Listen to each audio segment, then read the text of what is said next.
Los EQ, conocidos en español como la unidad de combate en entornos peligrosos, son las fuerzas especiales del Cuerpo de Marines de Estados Unidos. Solo aparecen en Half-Life y sus expansiones, siendo una de las facciones antagonistas.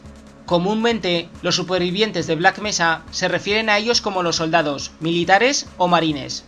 Y en un principio, todos ellos pensaron que estaban aquí para rescatarlos y acabar con la invasión alienígena, dado que se les describe como un equipo que trabaja en cooperación con las fuerzas de seguridad de Black Mesa en caso de emergencia, cosa que no acabó siendo así. Su misión actual era eliminar toda forma de vida extraterrestre invasora y al personal de las instalaciones que tenga conocimientos sobre el proyecto de investigación. Dicho de otra manera, los EQ estaban aquí para no dejar testigos del accidente. Se sabe que muchos militares antes de matar a los científicos les torturan para que cuenten todo lo que saben llevándolos a habitaciones abandonadas. Es interesante decir que ningún soldado conoce exactamente quién dio estas órdenes tan extremas e inhumanas. En Half-Life se nos revela que algunos no están nada contentos con esta misión. Pero aunque no se dice explícitamente, es posible que se pudieran enfrentar a una ley marcial si se negaban a cumplir con sus objetivos. No me alisté para esto. Monstruos me cargo los que sea, pero civiles no. De todas formas, ¿quién ha ordenado esta operación? Para hablar mejor de ellos, hay que remontarnos a sus orígenes. En la expansión Opposing Force, donde reencarnamos al cabo Adrian Shepard, descubrimos que los EQ son entrenados en la base militar de Santego, en Arizona. Allí son preparados para superar duras pruebas físicas y hasta deben lidiar con situaciones de combate con fuego real, vertidos tóxicos o áreas peligrosas. Otras personas son entrenadas para especializarse en roles distintos, como el de médico o ingeniero. Gracias al diario de Shepard, en el manual de instrucciones de Opposing Force, podemos deducir que G-Man tuvo algo que ver en el cambio de planes para que los EQ masacraran a todo el personal de Black Mesa, en vez de salvarlos de los alienígenas tras el accidente, ya que G-Man sabía perfectamente que la muestra 3883 desencadenaría el desastre y que personalmente entregaría a Ellie Vance, por lo que es bastante lógico confirmar que ya estaba moviendo los hilos 2 semanas antes y adelantándose a los acontecimientos para no dejar testigos. Los EQ visten uniformes de batalla de camuflaje urbano y un chaleco de combate energético conocido como PCV, cuyas propiedades son similares al traje HV que usa Gordon y el resto del personal de Black Mesa durante las incursiones a Sen. De acuerdo, Shepard. Veo que ha encontrado el chaleco energético. Con él estará a salvo. Una vez finalizado su entrenamiento en la base militar, se nos revela en Decay que fueron llamados por el Dr. Rosenberg, usando un transmisor en la sala de control y enviando una señal de emergencia, sin saber que toda la situación en Black Mesa se volvería mucho peor. Por Opposing Force sabemos que los soldados reciben la cruel orden de masacrarlos a todos cuando llegan a las instalaciones, y no al salir de la base. El ejército llegó a través de varios vehículos y transportes, como Ospreys, Apaches y camiones de carga, de los cuales hablaremos enseguida. Van equipados con toda clase de armas. En Half-Life, Blue Shift y Decay podemos verlos usar escopetas, el rifle de asalto, también conocido como MP5, granadas de mano y hasta el rifle de francotirador, ocultándose en posiciones elevadas o en ventanas. En Opposing Force, su armamento se extiende un poco más, algunos llevando ametralladoras automáticas, pistolas de 9 mm, como es el caso de los médicos, y la Desert Eagle, que es exclusiva de los ingenieros. Trabajan en escuadrones, comunicándose constantemente por radio. En la versión inglesa usan palabras sueltas para formar frases, usando el sistema de diálogo del juego, mientras que en español usan frases enteras dobladas, consiguiendo que suenen menos robóticas y más naturales. ¡Os vamos a dar por saco!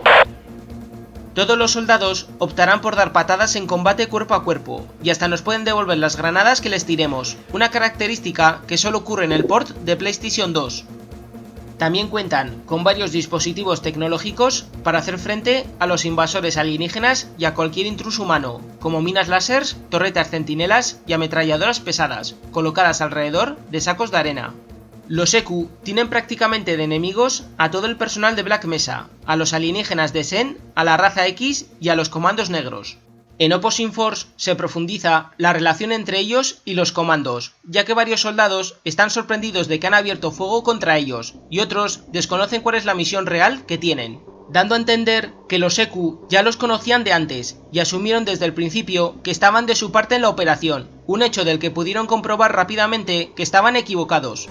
Cabu, ¿qué coño pasa aquí? No ponía nada sobre los comandos negros en los informes de la misión. Quiero decir que estamos todos en el mismo equipo, ¿no? En fin, no sé qué misión tienen, pero tenemos que seguir. Un día después del accidente, todos los militares que quedasen vivos recibieron la orden de retirarse, por orden de sus superiores. Al parecer, se tenían otros planes para Black Mesa, que en este caso era hacer explotar las instalaciones con una bomba termonuclear. Olvídate de Freeman. Nos retiramos para no tener más bajas. Quien quiera que quede abajo ahora está solo. Repito, los que queden ahí abajo están solos. El resto de soldados supervivientes que no pudieron escapar quedaron abandonados y a merced del resto de alienígenas y de los comandos negros. Incluso si lograron aguantar hasta el segundo día vivos, estos murieron por la bomba de los comandos, al volver a ser activada por G-Man. Así es. Los EQ no han aparecido ni han sido mencionados en Half-Life 2 y sus secuelas. Uno puede teorizar que participaron en la Guerra de las 7 Horas junto al resto de ejércitos de cada país, defendiendo el planeta de los Combine, y fueron finalmente derrotados y disueltos. En la beta de Half-Life 2 íbamos a encontrarnos a los conscripts, o reclutas traducidos al español, que consistían en humanos que se habían unido al Imperio Combine contra su voluntad, pero que trabajaban en secreto para la Resistencia, y cuyo rango en la jerarquía era de los más bajos. Son descritos como los remanentes de las antiguas fuerzas militares de la Tierra, y aunque Valve nunca ha especificado si varios de ellos habían sido parte de los EQ, hay ciertos detalles como el hecho de que tenían a su disposición tanques y Bradleys del primer Half-Life que nos hace pensar esto. En términos de gameplay, su inteligencia artificial no ha envejecido muy mal con los años, aún saben poner a los jugadores en apuros, y tienen buena puntería con las granadas. Están programados para dar prioridad a los Alien Grants y a los Gargantúas, por encima de Gordon Freeman, por lo que en combate siempre van a dejarnos como segundo plato, algo que podemos aprovechar para huir o cambiar de táctica. En la versión alfa de Half-Life, todos los marines llevaban la misma máscara de gas, pero iban a tener una serie de chalecos distintos, que al final se acabaron descartando. También se descartó un EQ conocido como el Sargento Humano, una unidad de asalto especializada en armas pesadas y que llevaría una minigun. Los fans lo han traído de vuelta en mods como Sven Cop o Point of View. Como seguramente sabréis, la versión alemana de Half-Life en su día estaba fuertemente censurada, impidiendo que pudiésemos matar civiles. Esto también afectó a los militares, ya que fueron reemplazados por androides de combate con voces robóticas. Interesantemente, en la versión alemana de Opposing Force solo vemos a los EQs normales, pero de alguna forma canonizó a los androides, tomándose ciertas libertades en el doblaje. El soldado que escucha a Gordon en el capítulo Tensión en la superficie los menciona llamándolos unidades mecánicas.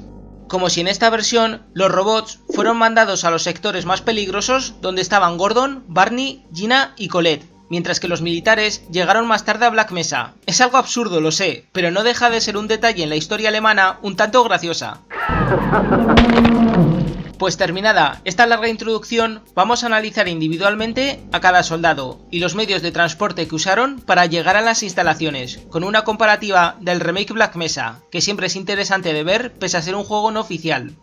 Los soldados con máscara de gas suelen ser los más comunes de ver, con variedad de piel blanca y negra, aunque la diferencia es solo cosmética. Van armados con la MP5 y granadas de mano. Su casco les da inmunidad a los disparos dirigidos a la parte frontal y parietal de la cabeza, similar a los guardias de seguridad. A continuación, os dejo la comparación entre la versión normal, de alta definición, y la del remake Black Mesa. El soldado con pasamontañas lleva exclusivamente la escopeta, lo que nos permite diferenciarlo fácilmente a distancia. Al igual que el marine con máscara de gas, también llevan granadas, y los podemos ver tanto con el tono de piel blanco como negro. Curiosamente, en Opposing Force aparece uno llevando la ametralladora automática, en vez de la escopeta, en la parte de la presa donde está el gargantúa atrapado. Por un mero descuido u olvido, este tipo de marine no aparece en el remake Black Mesa, y en su lugar cualquier tipo de soldado puede llevar la escopeta. El soldado con boina también aparece bastantes veces en nuestras aventuras. Al no tener protección en la cabeza, es el más fácil de matar si apuntamos directamente a su cara. Aunque van con la MP5 y granadas de mano, tienen la peculiaridad de llevar escopetas y usar el lanzagranadas secundario de la MP5, solo si son capitanes de equipo, pero es muy raro de ver. En el pack de alta definición y en Opposing Force, su boina pasa de ser roja a negra. De nuevo, os muestro las diferencias de sus distintos modelos. El líder de escuadrón es el EQ menos frecuente de combatir, se le puede distinguir fácilmente por el puro que lleva, algo que heredó del sargento humano cuando fue eliminado de la versión alfa de Half-Life. Podría considerarse el más peligroso e impredecible, ya que siempre van a usar el lanzagranadas de la MP5 a la mínima oportunidad que tengan. Su papel consiste en comandar al resto de unidades, algo que puede hacer también el soldado con boina en su ausencia, pero como ya dije antes, es difícil ver tal situación. El francotirador solo aparece en Half-Life, concretamente en los capítulos sobre raíles y tensión en la superficie. Se esconden detrás de ventanas, generalmente en esquinas, para tomar por sorpresa a sus objetivos y a Gordon Freeman. Solo vemos 4 en todo el juego, y lo más eficaz contra ellos es usar las granadas de mano o los misiles del lanzacohetes. Curiosamente, detrás de su camuflaje no es un soldado EQ como tal, sino una silueta vagamente humana que estallará en órganos y vísceras al quitarle toda la vida. El rifle que lleva, aunque por coherencia en la historia se podría considerar el de Opposing Force, no es un arma programada, sino una entidad que siempre disparará al jugador, independientemente de si tenemos el truco activado para que nos ignoren los NPCs en la consola. El médico es una unidad especializada en sanar las heridas al resto de su pelotón. Aparece exclusivamente en Opposing Force, aunque también los podemos ver en el remake Black Mesa, llevando una cruz roja en el casco. En dicha expansión podrán recuperarnos la vida si mantenemos la tecla usar delante de ellos hasta que se les acaben los suministros. También curarán a otras tropas cuando no estén siguiendo a Shepard, en el caso de que el jugador no quiera que se queden atrás. Aunque no están presentes en el original Half-Life, los EQ a veces llamarán a un médico cuando han sido heridos, aunque esto es solo una forma de añadir realismo a los combates, ya que ningún marine irá a sanarlos. Una curiosidad menor es que en la parte final de la pista de entrenamiento de Opposing Force podemos ver a un médico llevando la Desert Eagle, pero en la campaña todos los que nos encontramos van solo con la pistola de 9 mm. ¿Quizás fue un despiste de Gearbox? Conservarle de una pieza está siendo todo un reto. El ingeniero es otro marine único de Opposing Force. Está entrenado para atravesar puertas selladas con su soplete. Lleva unas gafas protectoras y un cigarrillo, y son unidades clave, ya que si se nos mueren, Shepard será incapaz de proseguir en su aventura, al quedarse atascado. Va equipado siempre con una Desert Eagle, y aunque no aparece directamente en Half-Life, su presencia se sugiere cuando los EQ están tratando de derribar una puerta, tal y como se ve en Blue Shift y en la demo Uplink. Si por un casual se nos ocurriese disparar a su tanque de combustible, este explotará matándole en el acto, y quitando una gran cantidad de vida a cualquier otro aliado o enemigo a su alrededor. ¿Quién necesita un cerrajero? Sepa. El arma centinela es una ametralladora colocada en un trípode, que aparece en Half-Life y sus expansiones. Es un dispositivo usado por los EQ para vigilar y controlar áreas clave de Black Mesa. Son fácilmente distinguibles por su característico sonido cuando están en alerta, buscando nuevos objetivos, y atacarán a cualquier civil o alienígena que entre en su radio de visión o haya cruzado los sensores láseres de color rojo que la activan. Las pocas que encontramos en Opposing Force atacarán a Shepard al estar reprogramadas por los comandos negros, defendiendo un viejo almacén donde hay un ingeniero malherido, durante el capítulo Fuego Amigo. En la expansión de Key y en el port de PlayStation 2 se les confeccionó un nuevo modelo, que podría ser considerado su versión de alta definición, apareciendo en los capítulos Violencia Doméstica y en Sen Attack, donde manejamos a 2 Vortigaunts. En Svenkov, a los pocos segundos de ser destruidas, explotarán dañando levemente a cualquiera que esté cerca. Os dejo una comparativa visual entre la versión normal, la de Decay y la del remake Black Mesa. Tanto en Half-Life como Opposing Force y Blue Shift podemos encontrar una especie de ametralladora pesada, colocada en un trípode para brindar apoyo o defender puntos estratégicos importantes. Es usada tanto por los EQ como por los comandos negros. Blue Shift nos muestra que son transportadas en vagones dentro de cajas verdes. Usarla es opcional, pero nos ayudará a despejar el túnel por donde un montón de soldados vendrán a por nosotros. En Half-Life las usaremos más a menudo, especialmente para limpiar un área llena de Vortigaunts, que no pararán de teletransportarse en el capítulo Tensión en la superficie. Más tarde, en el capítulo Olvídate de Freeman, veremos una montada encima de un tanque. En Opposing Force veremos una en el capítulo Uniforme Foxtrot, al salir a la superficie, y es usada por un comando negro. El cañón cohete es otro dispositivo usado por los EQ para detener a Gordon, y solo aparece en Half-Life, específicamente en el capítulo sobre raíles. El marine que la maneja puede disparar cohetes con él, provocando un daño letal si acierta de lleno contra el jugador. Por suerte, son muy fáciles de esquivar y bastará con agacharse cuando estemos usando el tren. El cañón como tal no se puede destruir y bastará con matar al soldado con algún arma efectiva, como el revólver. No se sabe si es un bug, pero los cohetes del cañón pueden ser devueltos si usamos la mira láser del lanzacohetes de Gordon. El Apache es un helicóptero militar de los Estados Unidos, fuertemente blindado. Aunque es posible derrotarlo con la pistola o la MP5, esto es un desperdicio de munición, por lo que el lanzacohetes es lo ideal para derribarlos. Está armado con cohetes y una torreta que puede girar 360 grados en combate. Se puede comprobar tanto en Half-Life como en Blue Shift que varios Apaches ya estaban estacionados en Black Mesa antes del accidente, trayendo más desde la base militar de Santego cuando ocurrió la cascada de resonancia. Peleamos contra 3 durante el capítulo Tensión en la Superficie y 1 en Opposing Force, pero este pertenece a los comandos negros, que se puede identificar por su color tuneado. Tanto en Blue Shift como en Decay nunca los combatimos directamente, solo los veremos volar en la lejanía. En esta última expansión aparecerán varios junto a los Ospreys llegando a Black Mesa tras ser llamados por la señal de socorro de la anterior misión. El Osprey es un avión militar utilizado para transportar al ejército en zonas de combate. Carece de medios para atacar al jugador directamente y en su lugar desplegará entre 1 y 4 soldados bajando por cuerdas de forma infinita. Vemos el primero cerca del final del capítulo Enemigos a la vista, en la superficie del sector D. Aunque puede ser derribado usando una gran cantidad de munición, es más aconsejable ignorarlo y continuar nuestro camino bajando por las escaleras del búnker que hay cerca de allí.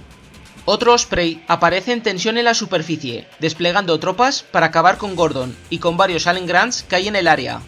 En Opposing Force, el Osprey de Separ es derribado por las mantas alienígenas antes de llegar a Black Mesa. Un poco más tarde, en la superficie, veremos la zona donde se estrelló, cargándose una valla electrificada. También veremos otro al que íbamos a subir para escapar de Black Mesa, pero como ya sabréis, G-Man tenía otros planes para Separ, cerrando la puerta del túnel y obligándola a seguir en las instalaciones. En Blue Shift no los vemos y en Decay nos enfrentaremos a uno en el capítulo Código Verde. Al igual que el Apache, lo más efectivo contra ellos es el lanzacohetes. El Jet es un avión de combate especializado en perseguir y atacar mantas alienígenas en tensión en la superficie. También pueden realizar ataques aéreos sobre grandes objetivos, como se ve en una parte de dicho capítulo. Solo los vemos en el original Half-Life y Gordon no puede destruirlos de ninguna forma. En todas sus apariciones sobrevuela a gran velocidad, teniendo otras prioridades que en pararse a atacarnos.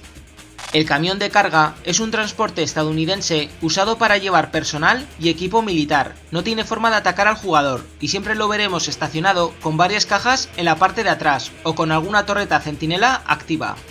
Podemos verlos en la base de Santego, durante la pista de entrenamiento de Opposing Force y en varios niveles de Half-Life y Blue Shift. Los comandos también tienen su propia versión de este camión, pero de color negro, que usaron para traer la bomba termonuclear. Por alguna razón hay uno enorme en el túnel de los Voltigors, en Opposing Force, pero para llegar a verlo hay que usar el truco de no clip y atravesar el mapa. Se cree que fue dejado ahí como un huevo de Pascua, o restos de una versión anterior del nivel, olvidada allí por los desarrolladores. El Abrams es un tipo de tanque estacionado por los EQ que defiende áreas importantes. Veremos un total de 3 en Half-Life y 1 durante los eventos de Blue Shift, tomando el papel de mini jefes. Puede girar su cañón principal en un amplio ángulo y algunos tienen una torreta adjunta para brindar fuego extra. Gordon tendrá que usar un Abram no tripulado para activar el cañón y destruir la puerta que le dará acceso al núcleo Lambda. Lo más eficaz contra ellos es el lanzacohetes, pero las granadas secundarias de la MP5 también hacen muy buena labor en eliminarlos. El Bradley es otro vehículo de combate que puede transportar tropas y brindar apoyo en combate, con una gran potencia de fuego. Van equipados con un cañón de 25 mm y lanzacohetes, y al contrario que el Abrams, los Bradleys pueden girar su torreta 360 grados. Solo los enfrentamos en Half-Life, aunque uno lo veremos derribado en Opposing Force durante el capítulo El Paquete, seguramente por el comando negro que estaba manejando el mortero. Al igual que el cañón cohete, sus misiles pueden ser devueltos con la mira láser de lanzacohetes de Gordon. También podemos destruirlos con la palanca al subirnos encima de ellos. Como curiosidad, tienen una variante de distinto color que nunca llegó a usarse, y se les confeccionó un modelo único que veríamos en Decay, pero por alguna razón se quedó sin usar en los archivos. En el remake Black Mesa, el Bradley fue reemplazado por un nuevo transporte militar, el LAV-25. De acuerdo con los desarrolladores, esto se hizo para dar una mejor interpretación de los EQ como marines, en vez de ser parte del ejército estadounidense. El cañón de artillería y el emplazamiento de armas son dos tipos de mecanismos de defensa encontrados en los capítulos sobre raíles y tensión en la superficie, y Gordon es el único que se los encuentra. Están rodeados por sacos de arena, que protege al marine que las maneja, pero con una granada o un misil de lanzacohetes será suficiente para quitárnoslos de encima. Como conclusión, nos encontramos con un ejército estadounidense que no solo fue engañado por las más altas esferas de las que recibían órdenes, también acabaron siendo superados en número por la invasión alienígena y supuestamente traicionados por los comandos negros. Es interesante mencionar que los soldados Combine y su tecnología en Half-Life 2 se pueden considerar los sucesores espirituales de los EQ en cuestión de gameplay, dado que también combatimos torretas centinelas, tanques y helicópteros, pero modificados por el Imperio. La similitud es prácticamente la misma. Siendo una facción antagonista tan presente en Half-Life y sus expansiones, me sigue sorprendiendo que nunca hayan tenido una mínima referencia o mención en sus secuelas, como ya dije. Es poco probable que sigan existiendo después de que los Combine subyugaran todo el planeta, pero las posibilidades están ahí y ya sabemos que a Valve le encanta dejar la puerta abierta a su lore, sin ser concreto con ciertas cosas de la historia. Por eso estoy aquí, señor Freeman. Y llegamos al final del vídeo. Como siempre, mi más sincero agradecimiento a los siguientes miembros del canal por su apoyo, y sin más que decir, muchas gracias por ver, espero que hayáis disfrutado de este análisis y nos vemos en el siguiente vídeo, gente. Hasta la próxima.